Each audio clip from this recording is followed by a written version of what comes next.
나를 살펴보셨으므로. 누가 나를 살펴본다는 것입니까? 누가 우리를 살펴본다는 것입니까? 하나님이 살펴본다는 것입니다. 그래서 1절을 보면은 주께서 살펴보신다라고 말씀을 하고 있습니다. 하나님께서 다윗을 살펴보셨다는 것입니다. 더 나아가서는 하나님께서 저와 여러분들을 살펴보셨다는 것입니다. 자, 이렇게 해서 하나님께서 다윗을 살펴보셨고 하나님께서 그리고 저와 여러분들을 살펴보셨다면 그 결과가 어떻습니까? 1절 마지막에 보면은 하나님께서 우리를 살펴보신 그 결과는 우리를 아신다라는 이 말씀인 것입니다. 그리고 계속되어지는 말씀을 자세히 살펴보면은 다윗과 우리의 일거수일투족을 살펴보신다라고 1절로부터 10절까지 계속해서 말씀하고 있습니다. 특별히 2절과 3절 말씀을 한 번 더 보시면은 주께서 무엇을 아신다고요? 내가 안고 일어섬을 아시고 또 그 다음에요. 멀리서도 나의 생각을 밝히 뭐라고요? 아시오며 3절에 보면은 나의 모든 길과 내가 눕는 것을 살펴보셨으므로 나의 모든 행위를 익히 아시오니 라고 했습니다. 하나님께서는 살펴보는 데서 끝나는 것이 아니라 아는 데까지 있다는 것입니다. 안다는 것은 무엇입니까? 그것은 우리의 필요를 하나님께서는 충족시켜 주신다라고 하는 그런 뜻이 담겨져 있는 것입니다. 그래서 우리가 시편을 읽고 묵상해 보면은 매 구절마다 나를 살피신다, 나를 아신다, 나를 감찰하신다 이 말이 계속 반복되어지는 것을 우리가 볼 수 있습니다. 여러분들 하나님께서 나를 살피시고 하나님께서 나를 아시고 하나님께서 나를 감찰한다는 이 사실은요, 사실 다윗의 신앙이고 우리의 신앙입니다. 다윗의 인생을 지탱해 주는 힘이 되었고 우리의 인생을 지탱해 주는 힘이 되어지는 것이 하나님께서 우리를 살펴보시고 감찰하신다는 것입니다. 따라서 우리는 오늘 이 시대를 살아가면서 바로 이런 하나님이 살펴보신다는 사실이 우리의 신앙이 되어지고 우리의 고백이 되어야 되는 것입니다. 자, 그러면은 시편 기자 다윗은 무엇을 살피고 무엇을 감찰하신다고 말씀하고 있습니까? 오늘 읽은 말씀에 보면은 첫 번째로 살피시는 것은 무엇이냐면은 생각을 살피신다라고. 생각을, 우리의 생각을 하나님께서 살피신다는 것입니다. 2절 하반절에 보면은 나의 생각을 밝히 아시오며 라고 말씀하고 있습니다. 나의 생각을 안다는 것입니다. 그것도 어떻게 해요? 밝히 아신다는 것입니다. 더 나아가서는 멀리서도 나의 생각을 밝히 아신다라고 말씀하고 있습니다. 사실 그렇지 않습니까? 우리 사람들은 겉만 봅니다. 아니, 더 구체적으로 말씀드리자면 겉밖에 볼 수 없습니다. 상대방의 마음을 볼 수 없습니다. 여러분들, 그렇지만 하나님께서는 우리의 속까지도 다 보고 계신다는 것입니다. 하나님은 우리의 중심을 보고 계신다는 것이죠. 나의 마음, 나의 생각, 나의 속을 깨트려 보시는 분이 누구시라고요? 바로 하나님이라는 것입니다. 우리는 이런 하나님을 믿습니다. 나의 생각과 속을 살피시는 하나님이시기 때문에 우리는 무엇보다도 우리의 생각을 잘 해야 되는 것입니다. 여러분들 가만히 보면 그렇지 않습니까? 그렇습니다. 인간의 모든 것은 어디에서 나옵니까? 생각에서부터 나옵니다. 우리가 생각한 대로 다 되어지는 것입니다. 그래서 생각이 참 중요합니다. 그래서 이런 말이 있습니다. 생각이 말을 낳고 말이 행동을 낳고 행동이 습관을 낳고 습관이 인격을 낳고 인격이 삶을 낳는다라고 하는 이런 말이 있습니다. 생각하는 대로 어떻게 합니까? 말을 하는 것입니다. 말하는 대로 행동하는 것입니다. 행동이 반복되어지면 그것은 습관이 되어지는 것입니다. 습관이 인격을 만드는 것입니다. 바로 그 인격이 우리의 삶을 형성해 나가는 것입니다. 그러니까 이 말이라고 하는 것은 처음부터 떨어지는 것이 아니라 마치 고리처럼 생각과 말과 행동과 습관과 인격과 삶이 연결되어져 있는 것입니다. 고리 이렇게. 그래서 이 말의 처음과 끝을 한번 연결해 보면은 생각이 삶을 낳는 것이다 라고 말을 할 수가 있는 것입니다. 그래서 우리가 어떤 생각을 하느냐에 따라서 우리가 어떤 삶을 사느냐가 결정되어지는 것이죠. 그래서 바울은 그리스도인의 삶에 대해서 로마서에서 이렇게 권면하고 있습니다. 로마서 12장 3절에 보면은 내게 주신 은혜로 말미암아 너희 각 사람에게 말하노니 마땅히 생각할 그 이상의 생각을 품지 말고 오직 하나님께서 각 사람에게 나누어 주신 믿음의 분량대로 지혜롭게 생각하라. 뭐라고요? 믿음의 분량대로 어떻게 해요? 지혜롭게 생각하라고 말씀하고 있습니다. 여러분들, 하나님께서는 우리에게 믿음의 분량을 주셨습니다. 그래서 우리로 하여금 생각하게 하는데 그 생각을 어떻게 해요? 지혜롭게. 하나님께서 주신 분량대로 지혜롭게 생각해야 된다는 것입니다. 여러분들, 믿음이 무엇입니까? 믿음은 바라는 것들의 실상이요. 보지 못하는 것들의 뭐라고요? 증거다라고 말씀하고 있습니다. 따라서 눈에 보이지 않는 것을 지금 마치 내 눈으로 보는 것처럼 보고 믿는 것이 믿음인 것입니다. 그래서 믿음의 생각은 어떻습니까? 이런 관점에서 보면 더 넓게 보는 것입니다. 더 깊게 보는 것입니다. 그리고 더 멀리 보는 것이 믿음의 생각인 것입니다. 그래서 믿음의 사람은 근시안적인 삶을 사는 것이 아니죠. 멀리 보는 사람인 것입니다. 믿음의 생각은요, 10년, 20년을 살아가는 것입니다. 여러분들, 이번에 제가 진주에 가서 이제 진주, 복례동 진주교회 부활의 동산에 갔더랬습니다. 저희 사촌 형님하고 형수하고 3명이 올라가서 쭉 보니까 120년 되는 전통이 있는 그런 교회의 부활의 동산이기 때문에 제가 봤을 때는 300에서 400구 가까이 이렇게 묘지가 있는 것을 볼 수가 있었습니다. 저도 이제 67세, 내년은 68세고 저희 행수도 이제 저보다 한두 살 많은 분인데 3명이서 쭉 그것을 보면서 한 20년쯤 있으면은 우리도 여기 다 이사 오겠네. 저희 행수가 그렇게 이야기하더라고요. 몇 년 있으면요, 20년. 그러면 행수 나이가 한 90살 되는데 대충 그럴 것 같아요. 그게 바로 뭡니까? 제가 볼 때는 지혜로운 생각이라는 생각이 들어요. 왜냐하면 우리가 천년만년 살 것 아니지 않습니까? 언젠가는 그 부활의 동산에 이사 가야 되는데 그때를 대비하면서 사는 것. 이게 믿음의 생각이 아니고 무엇이겠습니까? 여러분들, 우리는요, 지혜롭게 생각하고 살아야 되는 것입니다.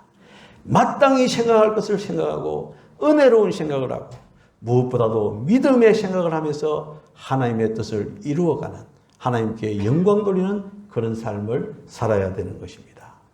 두 번째로 하나님께서 살피는 것은요, 우리의 말을 살피십니다. 우리의 말을 감찰하십니다. 오늘 본문 4절에 보면은 여호와여 내 혀의 말을 알지 못하는 것이 하나도 없으니이다. 우리가 말하는 모든 것들을 하나님께서는 어떻게 해요? 알고 있다는 것입니다. 하나님은요, 우리의 생각만 아시는 것이 아닙니다. 우리의 말도 살피고 있는 것입니다. 그래서 이런 찬양이 있지 않습니까? 주만 바라볼지라.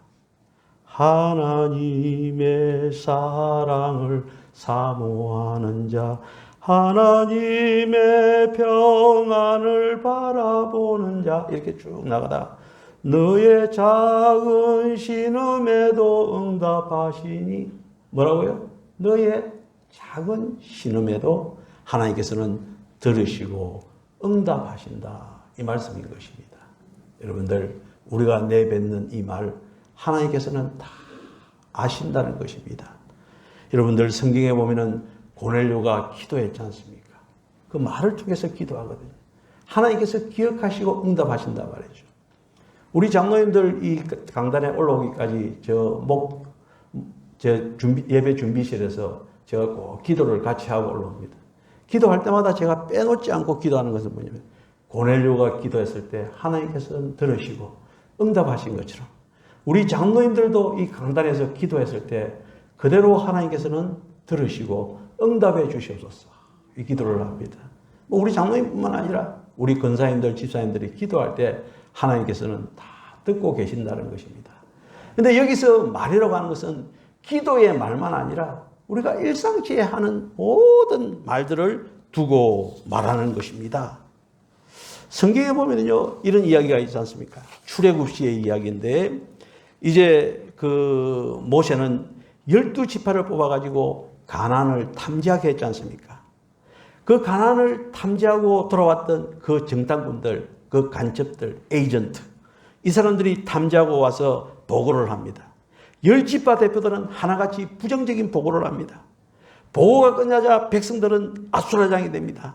그러나 여호수아와 갈렙은 어떻습니까? 긍정적으로 보고하고 저들은 뭐라고요? 우리의 밥이다 라고 말씀하셨습니다. 여러분들 부정적인 말을 들었을 때 어떻습니까? 저들은 불평하기 시작했고 지도자를 원망했습니다. 10사람의 말을 더 신뢰했던 것입니다. 이때 우리 하나님께서는 무슨 말씀을 하십니까? 민수기 14장 28절에 너희 말이 내 귀에 들린 대로 내가 너희에게 행하리라. 아주 중요한 말씀입니다. 다 따라해 봅시다. 너희 말이 내 귀에 들린 대로 내가 너희에게 행하리라. 여러분들 우리가 내뱉은 말 이게요 정말로 하나님께서 다 기억하시고 하나님께서 행하신다는 것입니다. 제가 여기 와서는 결혼 주례를 안 했는데 그 부산에 있을 때 한 40건 이상은 제가 주례를 한 것 같습니다. 주례를 할 때 이제 주례사 설교를 적지 않습니까? 그러면 저는 주례사를 딱 적고 나서 계속 검토를 합니다. 이 말 중에서 혹시 부정적인 말은 없는가? 여러분들 잘 살아라면 잘 살아라 이거는 부정적인 말입니까? 긍정적인 말입니까? 긍정적인 말이죠. 그하고 똑같은 말이 뭐냐면 이혼하지 말라. 이것도 똑같은 말입니까? 두 개 똑같은 말이거든요. 그런데 이혼이라는 말은 어떻습니까? 그건 부정적인 말이거든요. 그래서 제 주례사에 보면은 부정적인 거는 아예 없습니다. 그냥 딱 긍정적인만 간추려가지고 2페이지 정도 딱 타이핑을 해가지고 그 다음에 코팅을 해가지고 설교 마친 다음에 신랑 신부에게 주죠.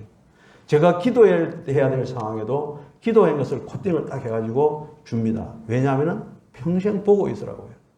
사실 그 결혼식 하는데 앞에 주례사 앞에 목사 앞에 선 그 신랑 신부가 귀에 들어오겠습니까? 안 들어오겠습니까? 전혀 안 들어오거든요. 고개는 끄덕끄덕해서 전혀 안 들어오는 거예요. 집에 가서 읽고 평생을 읽으라고 그렇게 합니다. 그래서 여러분들 우리는요 말을 하되 어떻게 해요? 긍정적인 말, 좋은 말 이것을 해야 된다는 것입니다. 간다고 말하는 자는 가는 것입니다. 무엇이라고 한다고 하는 자는 하는 것입니다. 그러나 못 간다고 하는 자는 어떻습니까? 못 가고 할 수 없다고 하는 자는 할 수 없는 것이 되어지는 것입니다.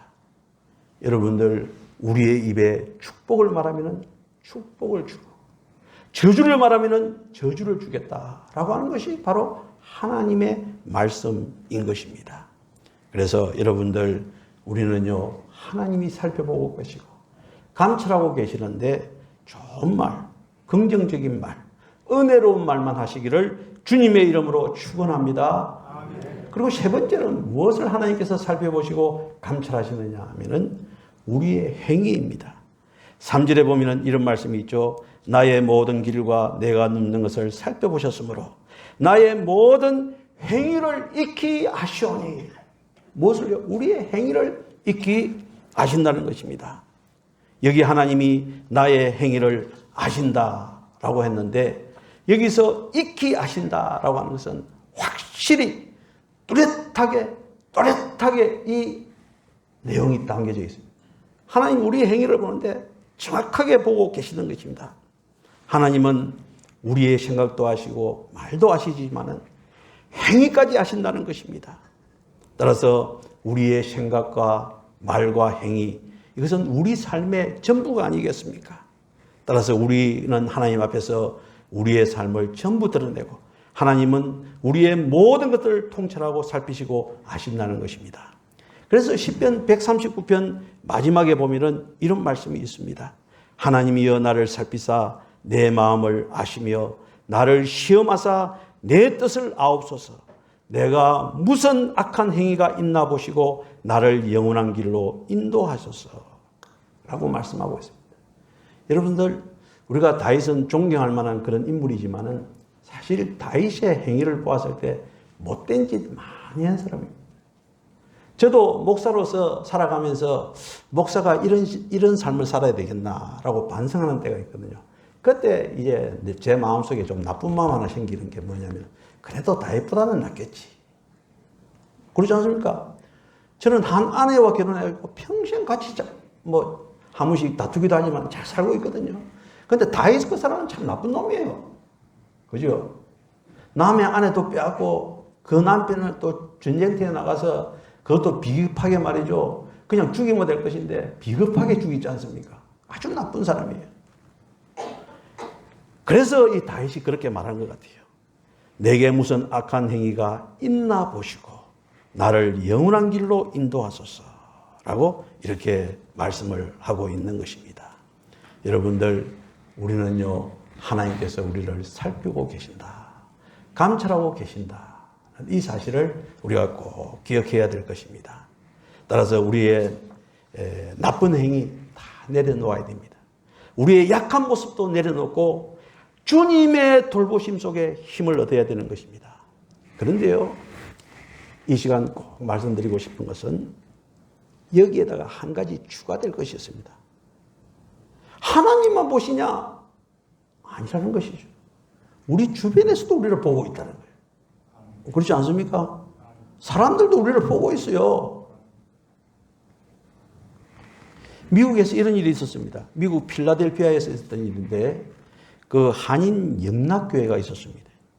한인 영락교회. 이번에 제가 부산에 가서 미국에 살고 있는 친구들 2명이, 목사 2명이 왔는데 그 친구들 이야기 들어보니까 미국에서는요, 미국 교회를 한국인들이 빌려가지고 예배를 드린대요. 그래서 미국인 교회에 하루에 몇 번씩 예배를 드리는데 한 번은 한국인이 왔더 또 다른 나라에서 이렇게 빌려 예배 드리고 막 이런 식으로 예배를 많이 드린다는 이야기를 들었습니다. 그래서 한일 영락교회가 있었는데 이 교회를 빌려서 예배를 드리는 그렇게 크지 않는 교회라는 것입니다. 교회는 작지만은 교인들이 열심으로 기도하고 주님을 사랑하는 그런 교회였다는 것입니다. 그런데 1985년 새벽 어느 날 부근의 미국 침례교회 책임자가 찾아왔더라는 겁니다. 그 용건이 뭐냐면은 자기네 교회를 팔아야 되겠는데 영락교회에서 필라델피아에 있는 한인 영락교회에서 사주면 좋겠다라는 그런 부탁을 하더라는 겁니다. 이유는 뭐냐면은 자기네 교회는 점점 줄어들고 교세가 약해지는데 그래서 더 이상 운영이 어려운데 자기네 교회를 맡아줄 교회를 찾고 있었다라면서 자기 교회를 사달라고 이야기하더라는 거예요. 갑작스러운 제안에 이제 얼들들 하다가 돈도 없지 않습니까? 그 큰 교회를 살려면 돈이 우리나라 돈으로 수십억이 있어야 되는데 망설이고 있었는데 결국 이제 영락교회와 그 교회가 몇 차례 만나서 의논한 결과 그 교회를 이제 사기로 합의를 했다는 겁니다. 근데 여러분들 얼마에 사신 줄 압니까? 놀라지 마시기 바랍니다. 1불요. 1불. 제가 이번에 부산 가니까 제 친구가 미국에서 온 친구가 제가 이번에 갈 때 10만 얼마 주고 갔어요. 편도로. 그래, 비싼 비행기 타고 왔다. 그러면서 내가 막 그랬더니 우리 친구가 한국 목사님이 있다가 저한테 1,000원을 주면서 비행기표에 갖다 쓰라고 그러는 거예요. 그 1,000원을 받았어요. 옆에 미국에서 LA에서 온 친구가 저보고 또 주더라고요. 1불을 주더라고요. 그래, 1불이 나는 얼마인지 갑자기 생각이 안 나는데 이거는 1,400원쯤 된다. 요즘 그런 이야기 하더라고요. 그래서 그 큰 침례교회를 한인 영락교회에서 얼마에 샀다고요? 1불에 샀다는 겁니다. 1불에. 여러분들 어떻게 1불에 살 수가 있었겠습니까? 옆에서 지켜보니까 그 교회는 기도하는 교회, 능력의 교회, 하나님이 함께 하시는 교회이기 때문에 살펴보았기 때문에 그 일을 일어났던 것입니다. 미국 교회가 오랫동안 그 교회를 지목하고 살펴보았다는 것입니다. 그런데 그 일부만 준 것이 아니라 그 교회에 고장난 파이프 오르간이 있는데 그것도 고쳐주었대요. 얼마를 들여서 24,000불. 우리나라 돈으로 약 3억 5천만 원을 들여서 고쳐주었다는 것입니다. 그뿐만 아니라 자기들이 쓰고 남은 돈 3,000불도 주고 우리 교회도 부활의 동산이 있지만 교회 묘지도 다 줬다는 겁니다. 여러분들 그 영락교회는요. 필라델피아 영락교회는 기도하는 교회였기 때문에 하나님을 두려워하고 하나님과 함께하는 교회였기 때문에 주변의 사람들도 그것을 다 살펴보고 있었다는 것입니다. 여러분들 우리 서귀포 동원교회도 마찬가지입니다. 주변에서 살펴보고 있습니다. 정정일 목사라고 하는 그 늙은 목사가 갔는데 교회 잘 될까 지금 살펴보고 있는 거예요. 그렇지 않습니까? 살펴보고 지금 어떤 말들이 들립니까? 제가 이번에 가니까 이번에 외도 평안교회 강단 수리를 하러 봉사로 갔습니다. 그 교회 목사님이 뭐 일을 해줘서 그런지 몰라도 제보고 그러더라고요. 아이고 목사님이 가서 그래도 교회가 안정되고 좋습니다. 안정되었습니까? 아멘 소리가 영 작네. 여러분들 조금 안정돼도 하나님께서 기뻐하시는 것은 많이 안정됐다라고 말해야 돼요. 네. 그렇죠? 이게 하나님께서 기뻐하시고 주변에서 우리를 살펴보고 계신다는 것입니다. 아멘. 여러분들 기도야말로요. 일불로 교회를 살 수 있는 능력이 주어지는 것입니다. 그뿐만 아닙니다. 그 교회의 모든 것들을 다 얻게 되어지는 그런 축복을 누린 것입니다. 또 한 가지 미국에서 있었던 한 가지 여러분들이 많이 들었던 이야기인데 하나 소개하자면은 미국의 어느 도시를 여행하던 여행자가 주일이 되어서 예배를 드리기 위해서 교통순경에게 교회를 좀 가르쳐 주십시오 라고 했답니다. 그러니까 그 교회가 가까이도 교회가 있는데 저 멀리 있는 교회를 가르쳐 주더라는 것입니다. 그 여행자가 주위를 둘러보니까 가까운 곳에도 교회가 많이 있었습니다. 그래서 순경에게 물어보기를 왜 가까운 교회가 많이 있는데 저 먼 데 있는 교회를 가르쳐 줍니까? 라고 물으니까 그 순경이 하는 말이 예배를 드리고 나오는 사람들의 표정을 보면은 이 근처에 있는 교회들보다도 저 교회에서 예배 드리고 나오는 사람들의 얼굴이 훨씬 기쁘고 즐겁게 보였습니다. 나는 불신자이지만은 그 교회가 은혜스러운 교회인 것 같아서 소개합니다. 라고 하는 그런 말을 하더라는 것입니다. 여러분들, 교회는요, 물론 건물도 교회겠지만 더 중요한 교회의 본질은 무엇입니까? 우리 성도들입니다. 우리 성도들이 주일날 교회 와서 행복해야 됩니다. 나갈 때 기쁨으로 충만해서 나가야 되는 것입니다. 교회 성장하지만은요, 교회에서 그냥 기쁜 일이 없고 웃는 일이 없으면 교회 성장 안 됩니다. 그냥 기뻐야 되는 것입니다. 기뻐야 되는 것입니다. 웃음이 만발해야 된다 이 말인 것입니다. 제가 잘 안 웃어서 죄송합니다만 여러분들 교회는요 예수님을 주님으로 고백하는 사람들의 모임이 아니고 무엇이겠습니까? 놀라운 주님의 역사가 임하는 것입니다. 그래서 우리가 서로 믿고 나아가는 그런 즐거운 교회, 아름다운 교회 이것을 하나님께서는 보고 계신다는 것입니다. 그래서 오늘 점심 식사하실 때도 많이 웃으시기를 바랍니다. 예. 그리고 부정적인 말을 하지 마시기 바랍니다. 어떤 말만요? 긍정적인 말만 많이 하셔서 우리 교회가 이 주변에서 하나님도 살펴보고 계시지만 누구도 살펴보고 계신다고요? 사람들도 살펴보고 있다. 그래서 우리 동원교회가 비록 늙은 목사가 왔지만 그래도 몇 년 동안 참 교회가 안정되고 기틀을 쌓았다. 그렇죠? 그런 말을 들어야 되지 않겠습니까? 여러분들. 그래서 우리 교회는 하나님께서 살피시고 감찰하시고 세상의 주변 사람들도 다 보고 계신다는 사실을 아시고 더욱더 긍정적으로 웃으면서 나아가는 우리 교회가 되시기를 주님의 이름으로 축원합니다. 기도드리겠습니다.